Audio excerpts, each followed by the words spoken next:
The bull is crowned.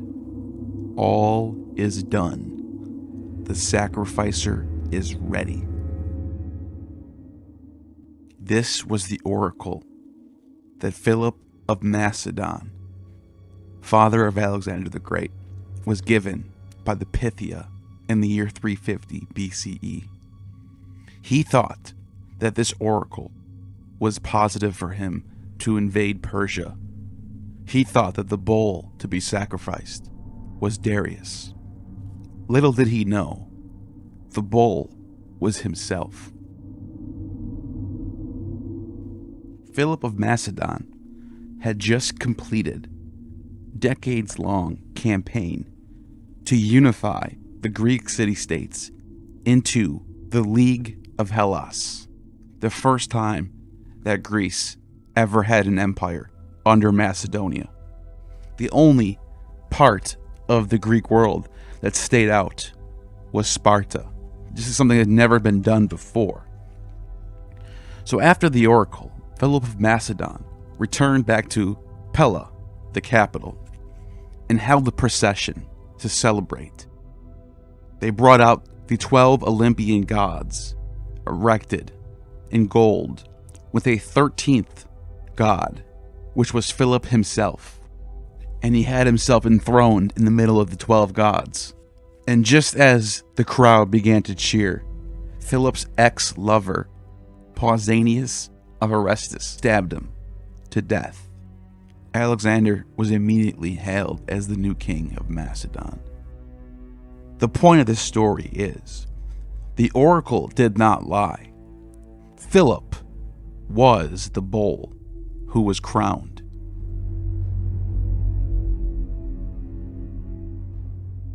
The oracle at Delphi is the oracle of Apollo.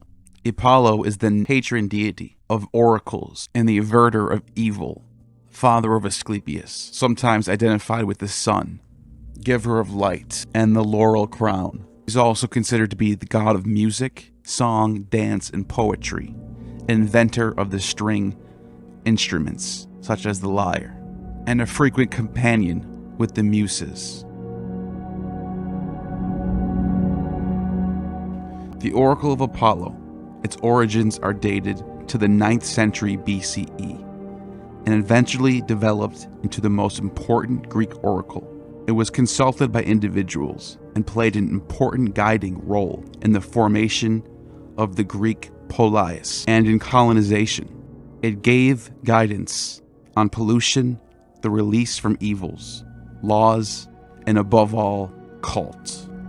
The story that Apollo was not the original owner of the oracle, but replaced an earlier deity, has many versions, including Gaia or Themis, or both, expressing the perception that at Delphi, Chthonian, dangerous and disorderly aspects of the cosmos have been defeated by and subordinated to the celestial guide and lawgiver, Apollo.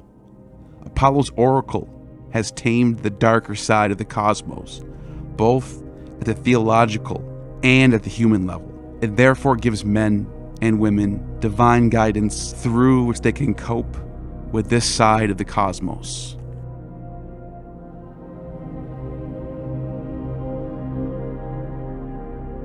Pindar, in his Paean 8:65-75, addresses the Muses. Muses, what was its fashion shown by the skill in all arts of the hands of Hephaestus and Athena? Of bronze the walls, and of bronze stood the pillars beneath, but of gold were 6 enchantresses, who sang above the eagle.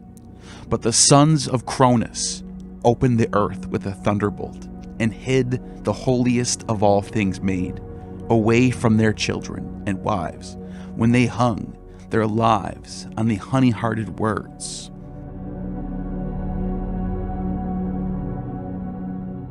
The story of the founding of the oracle at Delphi, as I mentioned, has many versions, but the most understood version is this. Apollo was the son of Zeus and Leto. He was born at Delos under a palm tree, As soon as the goddess Themis gave him his first food, ambrosia, and the nectar to drink, the baby immediately left the island. He went to Delphi, where he tried to build his own temple. There, a dragon python stood against him, whom he killed with his bow, though he was still a child. Apollo named that place Pythos and made it a place of worship, and there the famous Oracle of Delphi was created, and great celebrations were held in his honor. After the death of the dragon, Apollo was considered the protector of moral order and modesty, and the punisher of every transgression. The criminals asked for his help in order to be accepted again by gods and men.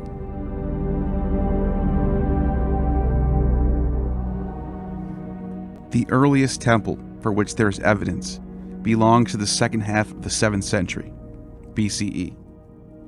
The temple, whose remains are visible, was built in the 4th century BCE. Its predecessor was built in the last quarter of the 6th century BCE, after the earlier temple had been burnt down in 548. The oracular consultation took place in the adytum, the innermost sanctuary, in which stood the omphalos, marking the center of the world as determined by Zeus, who released 2 eagles, one from the east and one from the west, which met at Delphi. Another story makes the omphalos, or pythons, or Dionysus' tomb. Also in the adytum grew a laurel tree, but the chasm with the vapors is a Hellenistic invention. The inquirer had to pay a consultation tax called palanos, which had begun as a bloodless offering and kept the name when it became a monetary contribution. At the altar outside the temple was offered the preliminary sacrifice before the consultation, the Prophecies, which on regular consultation days was offered by a Delphic polis on behalf of all inquirers. On other days, it was offered by the inquirer by the proxinos of his city. Non-Delphians were treated at the Delphic oracle as kenoi, foreigners, worshipping at the sanctuary of another polis. If the preliminary ritual was successful, if the animal had reacted as it should when sprinkled with water, it was sacrificed, and the inquirer entered the temple, where he offered a second sacrifice, depositing either a whole victim or parts of one on trapeza, the offering table, at the entrance of the adytum. He then went with the prophetess and other cult personnel to a space from which he could not see the Pythia in the adytum.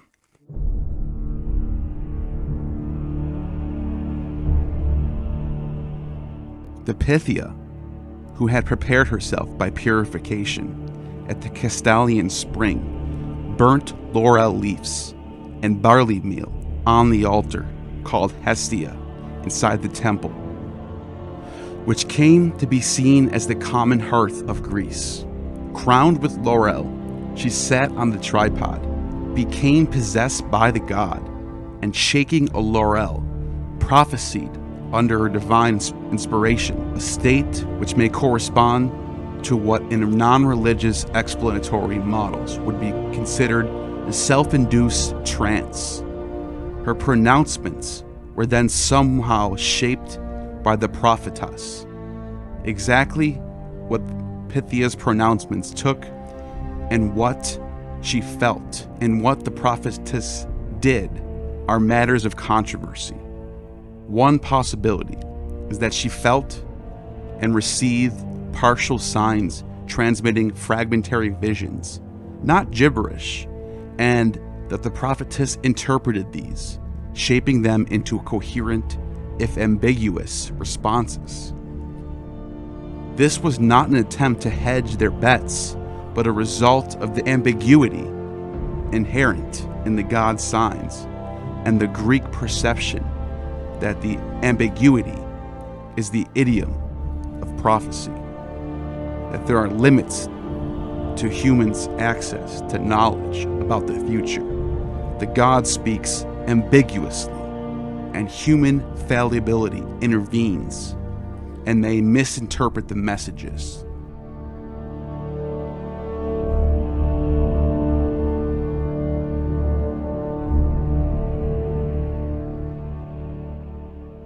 For example, Herodotus tells us that when Xerxes, son of Darius, returned to finish the job of conquering the Greeks, the Athenians consulted the oracle, and they were told, "Your statues are standing on pouring sweat. They shiver with dread. The black blood drips from the highest rooftops. They have seen the necessity of evil. Get out of my sanctum, and drown your spirits in woe." On a second oracle, they got told, "Await not in quiet the coming of the horses, the marching feet, the armed host upon the land. Slip away, turn your back. You will meet in battle anyway. O holy Salamis, you will be the death of many a woman's son between the seed time and the harvest of grain." The Delphians then themselves asked how Persia could be defeated. The oracle replied, "Pray to the winds. They will prove to be the mighty allies of Greece." Events overtook the prophecy when the Persian army assaulted Thermopylae, the famous battle from the movie 300. And allies held the pass against them. The Spartans, under King Leonidas, resisted the Persian advance at Thermopylae until betrayed. Refusing to retreat, the entire Spartan contingent, including their king, lost their lives, but in doing so, gained immortal fame. The Persian armada then sailed to nearby Cape Artemisium, where they were met by the Athenian fleet. The Athenian ships fought against great odds, but in 3 battles managed to hold their own.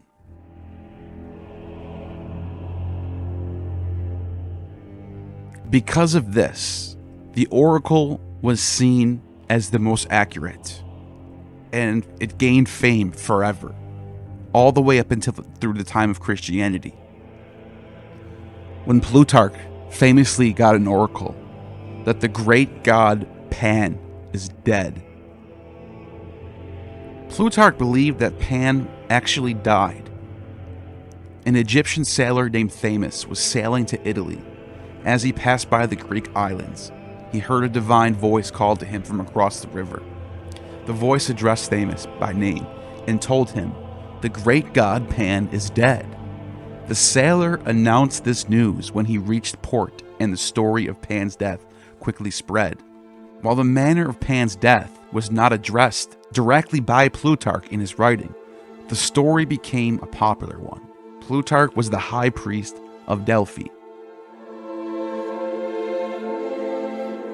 When the writers of early Christian era spread the story, believing the divine voice in Plutarch's story was that of their own god, and that Pan was the image of the devil, and that Christ would be the one to conquer the pagan world.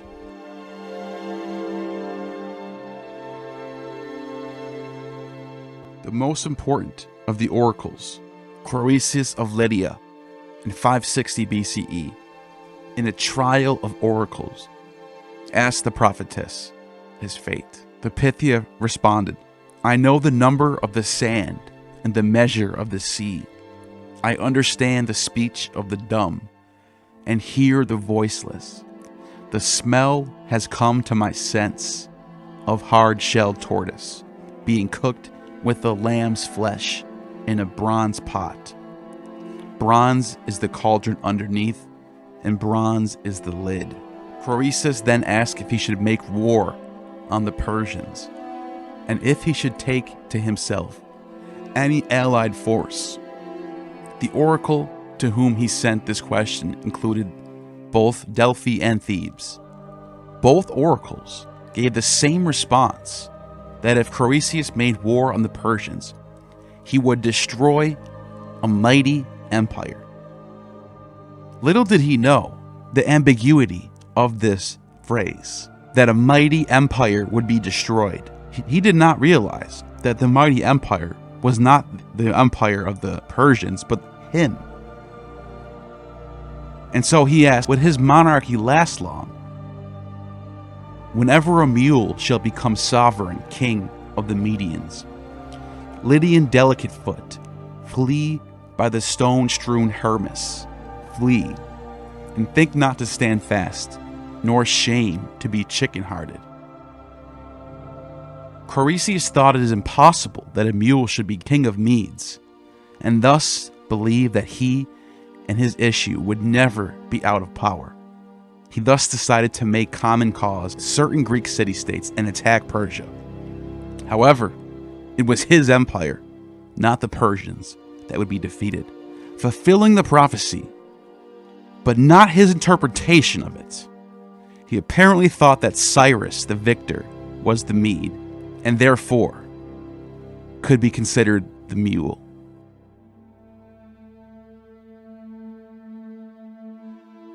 In Bacchylides' ode, composed for Hero of Syracuse, who won the chariot race at Olympia in 468, Croesus, with his wife and family, mounted the funeral pyre. But before the flames could envelop the king, he was snatched up by Apollo and spirited away to the Hyperboreans.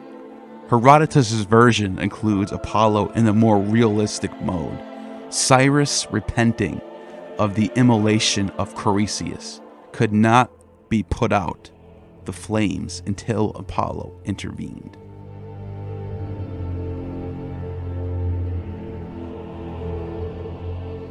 In 67 of the Common Era, Nero, just 30 years old, had killed his own mother, visited in the year 59, had visited the oracle and was told, "Your presence here outrages the God that you seek.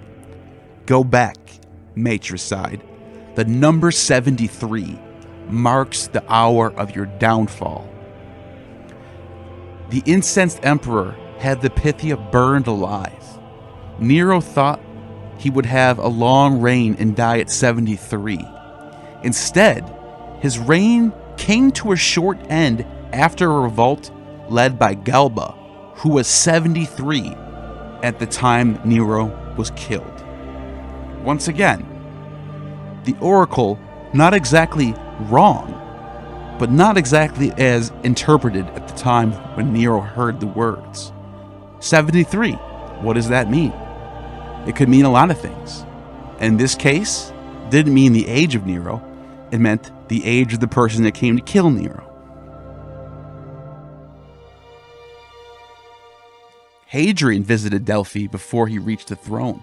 After drinking from the Castilian spring, his destiny as emperor was proclaimed. When he had acceded to the throne, he ordered it blocked up so no one else could get the same idea in the same way. 2 centuries later, Diocletian, consulting the oracle on the advice of Galerius, was told that the sect of Christianity would lead to the destruction of the empire. This led to the Diocletian persecution of Christianity.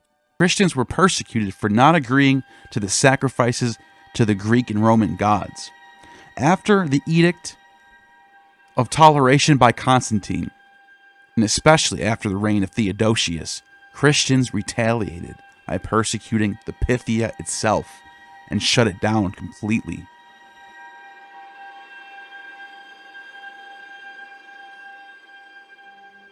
Julian the Apostate, the last pagan emperor, visited the Delphic oracle, which was now in a rather desolate state, offering his emperor's services to the temple, in return receiving one of the last prophecies that have been recorded and passed down by Delphi.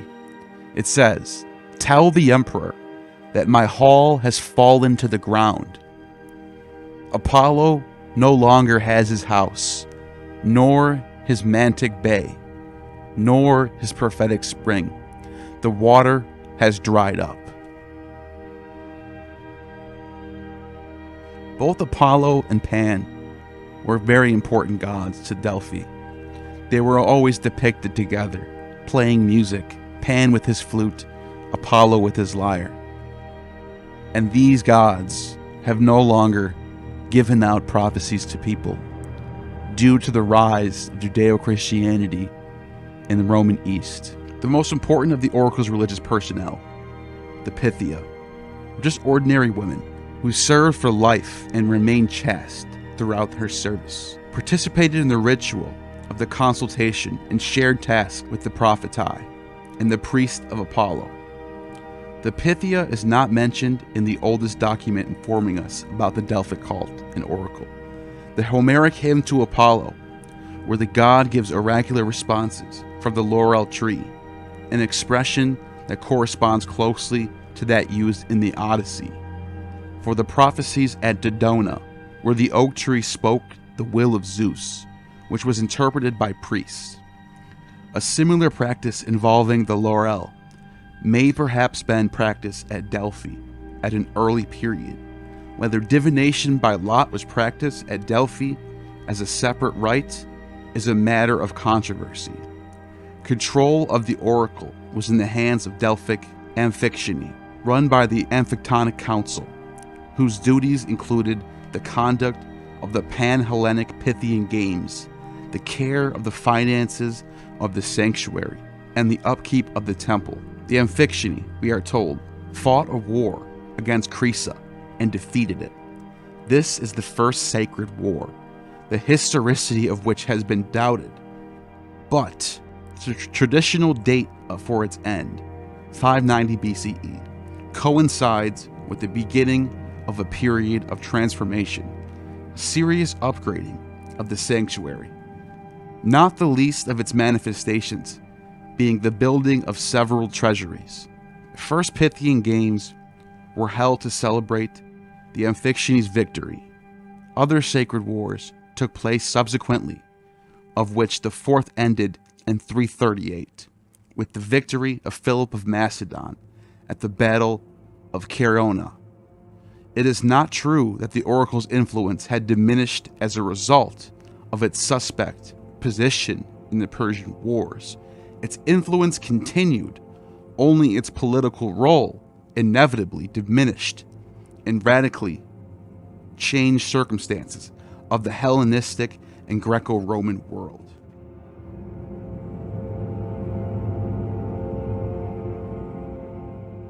Today, there are still remains of the famous sanctuary of Apollo on Delphi. People still go there. Pillars are still seen. The circle is still shown, but the days of oracles are long gone. Let me know what you guys think of this story of the Delphi Pythia. Write in the comments what you guys think, if I left anything out, anything else interesting about this, and you have just attained true gnosis.